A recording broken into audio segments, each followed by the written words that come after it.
शुक्लां विचारसार परमां आद्यां जगद्व्यापिनीं वीणां पुस्तकधारिणीमभयदां जाड्यान्धकारापहां हस्ते स्फाटिकमालिकां विदधतीं पद्मासने संस्थितां वन्दे तां परमेश्वरीं भगवतीं बुद्धिप्रदां शारदां।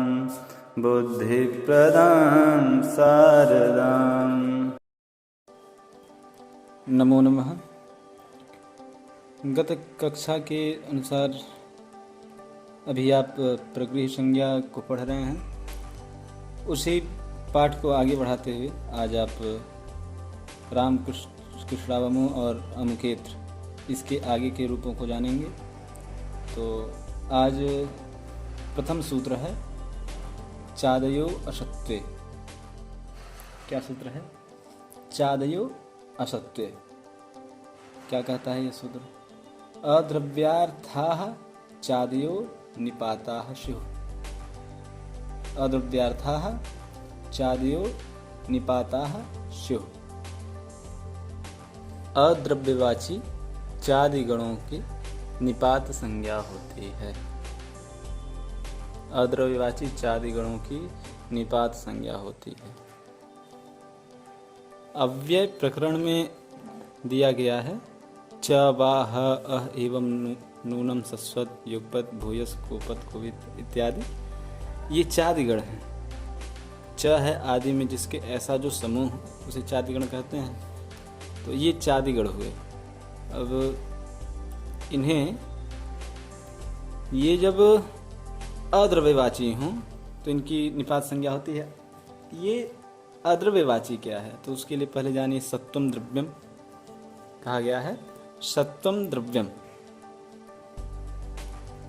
तो सत्वम अर्थात तो कह रहे हैं कि लिंग संख्या अन्वितम द्रव्यम। जिसमें लिंग और संख्या का अन्वय होता है उसे द्रव्य कहते हैं।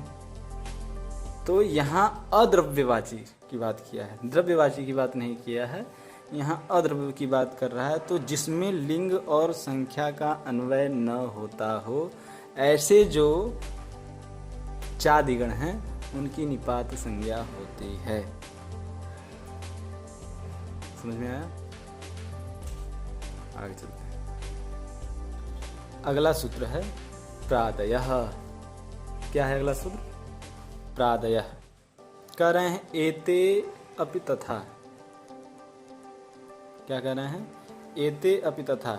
इसका क्या अर्थ हुआ कि ये भी उसी प्रकार से, अर्थात ये कौन? प्रादिगण। प्रादिगण अर्थात प्र परा अप सम अनु उस उपसर्ग संज्ञा जिनकी होती है। आपने उपसर्गा क्रिया योगे में पढ़ा कि प्रादिगणों में कितने होते हैं। तो प्र परा अप सम अनु निस्निर दुस दुर्वियांगनी अधिपय सूत अभिप्रतिपरयूप ये प्रादि कहलाते हैं। तो प्रादिगणों की भी होती है क्या? निपात संज्ञा होती है। मतलब उपसर्गों को भी निपात कहा जाता है। उनकी निपात नामक एक और संज्ञा होती है। ये भी हो गया। अगला सूत्र देखते हैं। कह रहे हैं निपात एका जनान। निपात एका जनान। सूत्र का अर्थ है एको अच निपात आंगवर्जः प्रगृह्य स्यात्। एकोज निपात आंगवर्जः प्रगृह्य स्यात्। इसको समझते हैं। एक अच वाले निपात की प्रगृह्य संज्ञा होती है आंग को छोड़ करके। क्या है सूत्र का अर्थ? एक अच वाले निपात की प्रगृह्य संज्ञा होती है आंग उपसर्गों को छोड़ करके। क्योंकि अभी पढ़ा है आपने कि प्रादेय है। प्रादेय सूत्र यही कहता है कि प्रादियों की भी निपात संज्ञा होती है।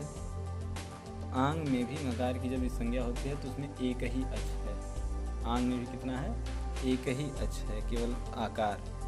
तो वो भी एकाच है, लेकिन फिर भी उस एकाच, केवल आंग एकाच को छोड़ करके अन्य सभी जो एकाच निपात हैं उनकी प्रगृह्य संज्ञा होती है। तो आगे रूप बता रहे हैं, यहाँ उदाहरण के तौर से समझा रहे हैं। ई इंद्र, क्या है स्थिति? ई इंद्र। यहाँ ई इंद्र में चादयो असत्वे इस सूत्र की प्रवृत्ति होगी कि अद्रव्यवाची जो चादिगण इनकी निपात संज्ञा होती है, तो चादिगणों में पठित है ई इंद्र का इकार, मतलब पूर्व इकार, तो उसकी निपात संज्ञा हो गई। निपात के अनंतर क्या हुआ? निपात एका जनांग, इस सूत्र की प्रवृत्ति हुई। तो जब निपात की प्रवृत्ति हुई थी, जैसे यहाँ आप निपात संज्ञा की है उसकी चादियो सत्य से, तो तुरंत जो है निपात एका जनांग में सूत्र कहेगा कि जो है एक अच वाला जो निपात होता है आंग को छोड़ करके उसकी प्रगृह्य संज्ञा होती है। क्या होती है? प्रगृह्य संज्ञा। तो अब ई इंद्र में जो पूर्व इकार है वो आंग से भिन्न तो ही है, इसलिए जो है इसका प्रगृह्य संज्ञा हो जाएगा। प्रगृह्य संज्ञा होने के पश्चात तो तब प्रगृह्य अचिनित्यम वहाँ पर प्रयुक्त होगा और ये कहेगा एते अचि प्रकृत्याः शिव। प्रगृह्य संज्ञा हुई हो ऐसे अचों की प्रकृति भाव संज्ञा हो, तो ऐसे अचों को प्रकृति भाव हो जाता है। और ऐसे अच जिनकी प्रगृह्य संज्ञा हुई हो उसकी प्रकृति भाव हो जाता है, उसको जो है प्रकृति भाव हो जाता है। प्रकृति भाव अर्थात प्रकृत्या भाव, प्रकृति भाव जो रूप रहता है वही रूप रह जाता है, वहाँ कोई मतलब बदलाव नहीं होता है, वहाँ कोई वहाँ मतलब कोई संधि नहीं होती है, जैसे लिखे गए हैं जैसे पढ़े गए हैं उसी तरीके से वहीं रह जाते हैं। जैसे ई इंद्र लिखा हुआ है तो ई इंद्र में जो पूर्व इकार है उसका जो है निपात संज्ञा हुआ था, निपात से जो है प्रगृह्य संज्ञा हो गया, फिर प्रगृह्य संज्ञा होने से उसको प्रकृति भाव हो गया, मतलब उसमें कोई बदलाव नहीं होना है, उसको कोई संधि रूप या कोई भी विकृति नहीं होनी है। तो क्या रह गया? ई इंद्र। तो ई का अर्थ क्या हुआ? विस्मय। विस्मय ई का क्या अर्थ है? विस्मय अर्थ है। विस्मय अर्थ में ई पढ़ा हुआ है। जैसे कोई ऐसे पूछे इंद्र है विस्मय रूप से, तो ये अर्थ इसका होता है, तो ये आपका ई इंद्र से होगा। उसी प्रकार से उ उमेशः, क्या है? उ उमेशः, उ अर्थात वितर्क अर्थ में है, उ वितर्क अर्थ में उ पढ़ा गया है। तो और उमेश मतलब महादेव, शिव। यहाँ भी वही पहले चादर सत्य से प्रकार की विकास से आ जाएगी, उदाहरण चादर में पढ़ा गया है और निपात अपना इस सूत्र के द्वारा यहाँ भी प्रगृह्य संज्ञा हो जाएगी और प्रगृह्य संज्ञा होने के बाद उत्तर प्रक्रिया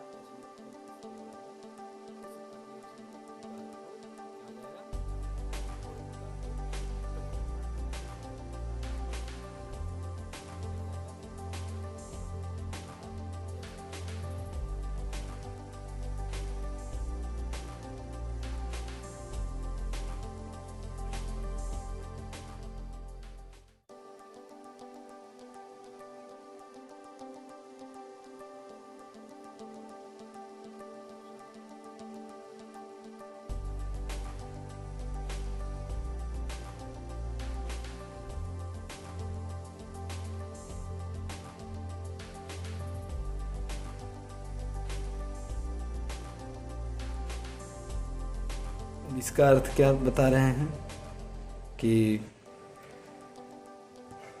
यह नियम जो है आगे के एक प्रयोग के लिए आ एवं नु मन्य से, इसके लिए दिया गया है, क्योंकि उसमें आ एवं नु मन्य से में भी प्रकृति भाव का ही लक्षण है, वही प्रक्रिया वहाँ पर भी होती है। लेकिन यहाँ प्रश्न यह उठता है कि आ एवं नु मन्य से में जो आ है यह आंग रूपी आ है।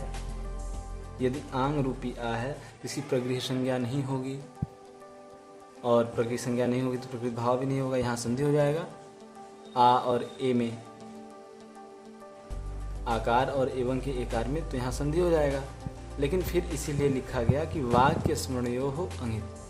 वाक्य और स्मरण में, किसी वाक्य में या फिर स्मरण करने के अर्थ में जो आ पढ़ा गया होता है, आकार पठित होता है, वह नित नहीं होता है, अर्थात आंग रूपी आकार नहीं होता है, नित नहीं होता है, बल्कि अंगित होता है। तो ऐसा होने से तो ये जो है अंगित हो जाएगा। तो अंगित जब हो जाएगा तो ये आंग में ग्रहण तो होगा नहीं, आंग से ग्रहण इसका होगा नहीं, तो यहाँ भी जो है वही प्रक्रिया हो जाएगी। चाद्य और सत्व से उसका निपात संज्ञा हुआ रहेगा, निपात एका जनांग से इसका भी प्रगृह संज्ञा हो जाएगा।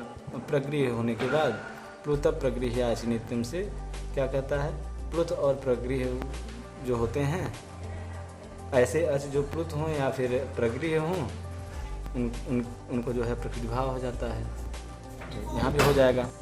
तो आ एवं नु मन्य से ये अवस्था था, और यहाँ पर आ और एवं में, एवं के एकार में जो है जो संधि प्राप्त थी वह नहीं होगी। वृद्धि से वृद्धि प्राप्त था, उसका बाद हो जाता है। क्यों? जब प्रकृति भाव हो गया तो कोई संधि होनी नहीं है यहाँ पर। तो आ एवं नु मन्य से, क्या तुम ऐसा मानते हो, मतलब स्मरण कर रहा है, ऐसा वो स्मरण करता है, स्मरणवाची है आ एवं नु मन्य से। ठीक है, इसके लिए नियम भी भाष्य में दिया गया है कि ई सदर्थे क्रिया योगे मर्यादा विवृद्धौ च यः एतमातं नीतम विद्यात् वाक्य स्मरणीयो रंगित, यह नियम दिया गया है। तो क्या कहता है यह नियम, जो है ईसद अर्थ में, क्रिया के योग्य, मर्यादा के अभिवृद्धि के अर्थ में, और इन सभी अर्थों में जो है जो आंग आता है यह नित होता है। लेकिन वाक्य को स्मरण करने में, वाक्य और स्मरण इन अर्थों में वह नित नहीं कहलाता है, वह अंगित होता है, ऐसा भाष्य में कहा गया है। तो आ एवं नु मन्य से यह हो गया। फिर आगे है आ एवं किल तत्, यह भी स्मरणवाची, इसमें भी आंग क्या है, स्मरणवाची है, इसलिए नित नहीं है। नित नहीं है तो यहाँ भी मतलब प्रक्रिया का बाध नहीं होगा, प्रक्रिया का बाध नहीं होगा, तो यहाँ भी हो जाएगा वही क्या, प्रकृति भाव। प्रकृति भाव हो जाएगा तो वहाँ संधियों का निषेध हो जाएगा। संधियों का जब निषेध हो जाएगा तो आ एवं किल तत् ऐसे ही रह जाएगा। कह रहे हैं अन्यत्र नित, अन्यत्र नित मतलब अन्य सभी स्थानों पे नित ही होता है, केवल वाक्य और स्मरण में ही अंगित होता है। अन्यत्र सर्वत्र जो है वो नित ही रहता है। जैसे आ ईषद उष्णम, आ उष्णम, अगर ऐसे देखा जाए आ उष्णम, तो देख लीजिए यहाँ क्या कह रहे हैं।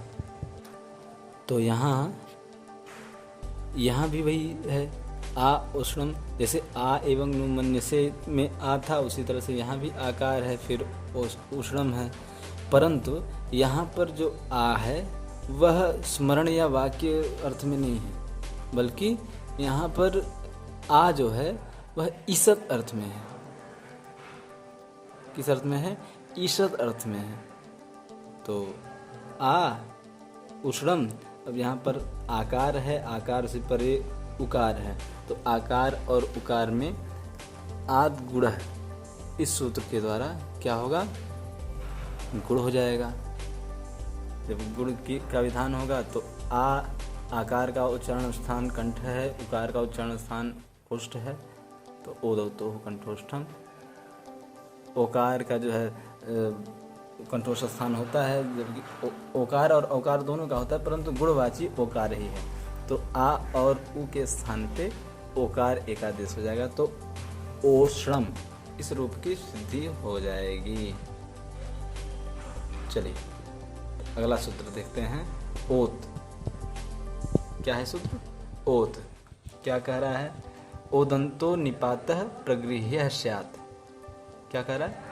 ओदंतो निपातः प्रगृह्य स्यात्। अभी पीछे आपने पढ़ा कि जो है एकाच जो निपात होते हैं उनकी प्रगृह्य संज्ञा होती है आंग को छोड़ करके। इस सूत्र में भी कह रहे हैं कि ओकारांत जो निपात होते हैं उनकी प्रगृह्य संज्ञा होती है। ओकारांत जो निपात होते हैं उनकी प्रगृह्य संज्ञा होती है। जैसे अहो ईसा। अहो ईसा में क्या है? अहो में हकार उत्तरवर्ती ओकार है, उससे परे ईसाह का इकार है, तो इस अवस्था में हकार उत्तरवर्ती ओकार के स्थान पे एचो यवायावह सूत्र के द्वारा आदेश प्राप्त है। यहाँ आदेश प्राप्त है, क्या बन जाता? ओ के स्थान पे अव होता, फिर परसवर्ण, ये सारे यहाँ पर प्राप्त हैं, परंतु यहाँ पर तभी जो है ओत प्रवृत्त होता है, ओत सूत्र पर प्रवृत्त होता, कहता है ओकारांत अगर निपात हो तो प्रगृह्य संज्ञा होती है। तो अहो जो है चादिगणों में पढ़ा गया है, तो चादिगणों में पठित होने की वजह से ये निपात हुआ, क्योंकि चादयो सत्व सूत्र के द्वारा यहाँ पर निपात संज्ञा हुई है। तो निपात संज्ञा होने के पश्चात ओत सूत्र के द्वारा प्रगृह्य संज्ञा हो गई। प्रगृह्य संज्ञा के पश्चात पृथक प्रगृह्य अचिनित्यम इस सूत्र के द्वारा यहाँ प्रकृत भाव हो गया। प्रकृत भाव होने के पश्चात अहो ईशाह में कोई संधि नहीं होती है, अहो ईशाह इस रूप की सिद्धि हो जाती है।